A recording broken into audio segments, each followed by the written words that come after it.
Hello friends, ఈరోజైతే మీ ముందుకు నేను 36 బ్లౌజ్ ఎలా కట్ చేయాలో చూపిస్తున్నాను. ఫస్ట్ లెంత్ వచ్చేసి మనం 15 ఇంచెస్ తీసుకుందాం. అప్ సైడ్ వచ్చేసి అంటే పై భాగంలో 2.5 షోల్డర్ తీసుకొని 3 ఇంచెస్ షోల్డర్ లెంత్ తీసుకోవాలి. అక్కడి నుంచి డౌన్కి 7 ఇంచెస్. తర్వాత ఆ 7 ఇంచెస్ నుంచి మన చెస్ట్ భాగం తీసుకోవాలి.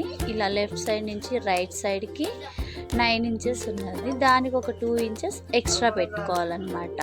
ఇది మనకి ఖర్చు.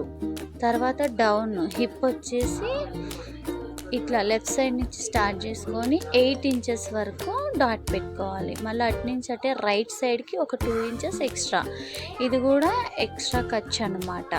ఇప్పుడు నేను డ్రా చేసిన ఆ డాట్స్ నుంచి పైనుంచి కింద భాగానికి 11 ఇంచెస్ తీసుకున్నాం, అంటే 11 ఇంచులు. అక్కడ డాట్ పెట్టుకొని మళ్ళీ లెఫ్ట్ సైడ్ నుంచి కిందికి చూసుకుంటే 6 ఇంచెస్ ఉంటుంది.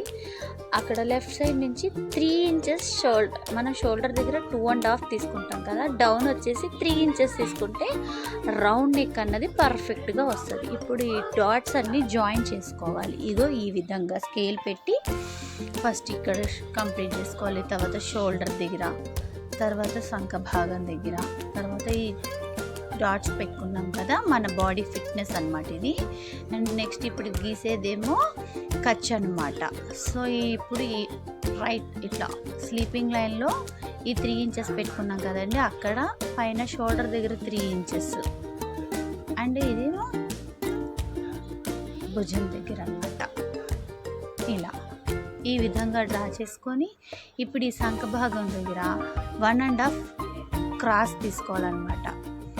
ఇప్పుడు షోల్డర్ నుంచి అలా డౌన్కి మన చంక భాగంలోకి వెళ్ళిపోతుంది. ఇలా 1.5 లోతులో డ్రా చేసుకొని ఇక్కడేమో 1 ఇంచు అంటే 1 ఇంచు హాఫ్ ఇంచు మన రౌండ్ ఎలా రావాలో దాన్ని తగ్గ కొలత పెట్టుకోవాలన్నమాట. ఇలా డ్రా చేసుకున్నాక ఇప్పుడైతే కట్ చేసుకోవాలి. ఇలా నిదానంగా, క్లాత్ లేవకూడదండి. క్లాత్ లేచిందంటే కటింగ్ అలా ఇలా అయిపోతుంది. క్లాత్ అస్సలు లేవకుండా ఇలా నిదానంగా కట్ చేయండి. కట్ చేసుకోవాలి. కట్ చేశాక ఇలా నిదానంగా అట్లా క్లాత్ అసలు కదలొద్దు. మనం అట్లా ఉన్న దగ్గర నుంచి క్లాత్ ఇలా కట్ చేసేసుకోవాలన్నమాట. ఇదేమో నెక్ అండి, రౌండ్ నెక్ నేను కట్ చేస్తున్నది ఈరోజు. ఇలా ఈ విధంగా కట్ చేసి పెట్టుకోవాలి. ఇదేం భాగం అంటే వెనక భాగం అనమాట. ఇప్పుడు ఈ వెనక భాగం ఓపెన్ చేసి ఇట్లా రౌండ్ వచ్చింది అనమాట. ఇప్పుడు ఫోల్డ్ చేసి కింద కూడా మనం స్ట్రైట్గా ఒక లైన్ డ్రా చేసుకొని ఆ ఎక్స్ట్రా పీస్ కట్ చేసేసుకోవచ్చు అండి. ఇప్పుడు మనకు కరెక్ట్గా బ్యాక్ సైడ్ పీస్ అయితే కటింగ్ అయిపోయింది. ఈ రిమైనింగ్ క్లాత్ ఉంది కదండి, అది ఇలా పెట్టుకొని దాని మీద మనం కట్ చేసుకున్న బ్యాక్ పీస్ని కింద 2 ఇంచెస్ ఫోల్డ్ చేయాలండి. చూసారా, ఇలా కింద 2 ఇంచెస్ ఫోల్డ్ చేసుకొని దాన్ని క్రాస్ అయితే క్రాస్ సైడ్, సాదా బ్లౌజ్ అయితే ఇట్లా స్ట్రైట్గా వేసుకోవాలి. ఇప్పుడు నేను క్రాస్ బ్లౌజ్ కాబట్టి క్రాస్గా వేసుకుంటాను. ఇక చూడండి 2 ఇంచెస్ అనమాట. ఫోల్డ్ పెట్టుకొని ఇట్లా క్రాస్గా పెట్టుకోవాలి, ఇలా కొంచెం లిటిల్ బిట్. ఇప్పుడు ఈ బ్యాక్ పీస్ అయితే ఎలా ఉందో అదే కొలతలతో షోల్డర్ నుంచి ఈ చంక భాగం సైడు అండ్ కింద దాకా అలా మొత్తం నేను చూపిస్తున్నట్టుగా లైన్స్ సేమ్ అవే డ్రా చేసుకొని ఇట్లా పెట్టుకోవాలి. ఇప్పుడు చంక సైడ్ ఇది ఫ్రంట్ సైడ్ అనమాట. మనం సుకాజ పట్టి వేసుకుంటాం కదా, అది ఈ సైడ్ అనమాట. తర్వాత అక్కడ షోల్డర్ దగ్గర, ఇప్పుడేమో చంక భాగం. ఇప్పుడు ఈ ఫ్రంట్ బ్యాక్ పీస్ని తీసేయాలండి. తీసేసి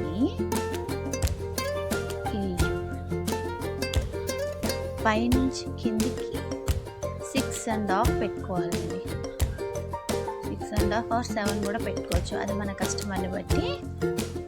ఆ తర్వాత కింది నుంచి పైకి ఒక 1.5 పెట్టుకోవాలి. ఇది క్రాస్ బెల్ట్ అండి.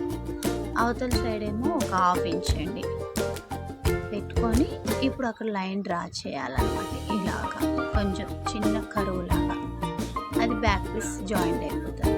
ఇక్కడ నుంచి ఇక్కడికి సేమ్ దాంట్లో జాయిన్ చేసి అక్కడ కూడా చిన్నగా రౌండ్గా కోసం ఒక 1/2 ఇంచ్ మాత్రం పెట్టుకోవాలి. అట్లా 1/2 ఇంచ్ పెట్టుకొని దాన్ని కూడా ఇలా రౌండ్గా గీసుకోవాలి. తర్వాత ఇప్పుడు డ్రా చేసిన మెటీరియల్ అంతా కట్ చేసుకోవాలి. ఈ ఫ్రంట్ పేజ్ నిదానంగా కట్ చేయండి. ఫ్రంట్ పీస్ కట్ అయ్యాక ఇప్పుడు హ్యాండ్ అండి. హ్యాండ్ వచ్చేసి 10 లెంత్ పెట్టుకున్నాము. అక్కడి నుంచి 3 ఇంచెస్ నుంచి డౌన్కి 8 నుంచి ఒక 2 ఇంచెస్ ఎక్స్ట్రా పెట్టుకోవాలండి. ఇది ఎందుకంటే మనం బ్లౌజ్కి 2 ఇంచెస్ ఎక్స్ట్రా పెట్టుకున్నట్టు దీన్ని కూడా 2 ఇంచెస్ ఎక్స్ట్రా పెట్టుకోవాలి. హ్యాండ్ లెంత్ వచ్చేసి విత్ 7 డౌన్, దానికి ఒక 2 ఇంచెస్ ఎక్స్ట్రా. సో ఇప్పుడు ఆ జాట్స్ అన్నీ మళ్ళీ ఇలా నేను గీస్తున్న విధంగా స్కేల్తో యూజ్ చేసుకొని ఇట్లా 2 లైన్స్ కొట్టుకోవాలి. 2 లైన్స్ కొట్టుకున్నాక ఇలా ఈ విధంగా కొట్టుకోవాలి. తర్వాత కింద ఇది మన ఒరిజినల్ అంటే అక్కడ కుట్టు పడాలండి. ఇదేమో ఎక్స్ట్రా పీస్ అండి. ఇప్పుడు అదొక 2.5 ఉంది షోల్డర్, అలా డౌన్కి ఇలా చంక భాగాన్ని క్లోజ్ చేసేసేయాలి ఇట్లా. ఇప్పుడు ఇది కట్ చేసి పెట్టుకోవాలండి నిదానంగా. క్లాత్ లేవకుండా ఒక రైట్ హ్యాండ్తోనే కట్ చేయండి. లెఫ్ట్ హ్యాండ్ని క్లాత్ని హోల్డ్ చేయండి, అంతేగాని ఆ క్లాత్ని పట్టుకొని ఇట్లా అప్ చేయకండి. అట్లా నిదానంగా కట్ చేసి పెట్టుకోవాలి. ఇది మన సెంటర్ పాయింట్ కాబట్టి ఒక చిన్న పార్ట్ పెట్టుకున్నానండి నేను. ఇప్పుడు ఈ కట్ చేసిన పీసెస్ అన్నీ ఇలా క్రాస్ బెల్ట్ కూడా తీసేసుకుంటున్నానండి. ఈమెకి ఎంత ఒక 7 అయితే సరిపోతుంది. అక్కడ ఒక 2.5, ఒక సైడ్ ఏమో 3 ఇంచెస్ తీసుకోవాలి. క్రాస్ బెల్ట్ అండి. ఇలా బోట్ షేప్లో కట్ చేసుకోవాలి. ఇలా కట్ చేసుకున్నాక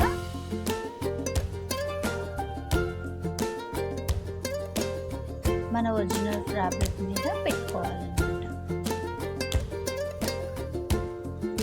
ఇలా ఇది లైనింగ్ అయితే కటింగ్ అయిపోయింది. ఇప్పుడు ఒరిజినల్ మీద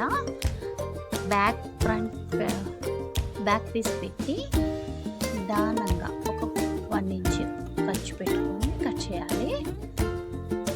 ఇలా కట్ చేసుకోవాలి నిదానంగా. చెప్తున్నాను కదండి, క్లాత్ని పైకి లేవనీయకండి. అంత నిదానంగా కట్ చేసి మనకు అంత పర్ఫెక్ట్గా వస్తుంది అన్నమాట కటింగ్ అన్నది. ఇట్లా బ్యాక్ పీస్ కట్ చేసి పక్కకు పెట్టుకోవాలి. రిమైనింగ్ క్లాత్లో ఫ్రంట్ పీస్ అండి. మనం ఆల్రెడీ క్రాస్గా కట్ చేసుకున్నాం కాబట్టి మనకి లైనింగ్ దీన్ని ఇట్లా స్ట్రైట్గా వేసుకున్నా ఓకే, ఇట్లా క్రాస్గా వేసుకున్నా కూడా ఓకే.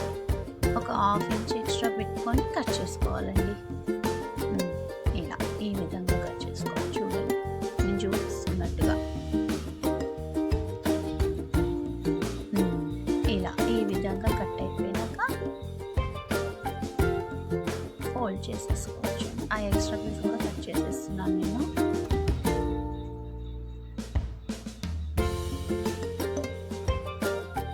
ఇలా ఈ విధంగా కట్ చేసేస్తాను.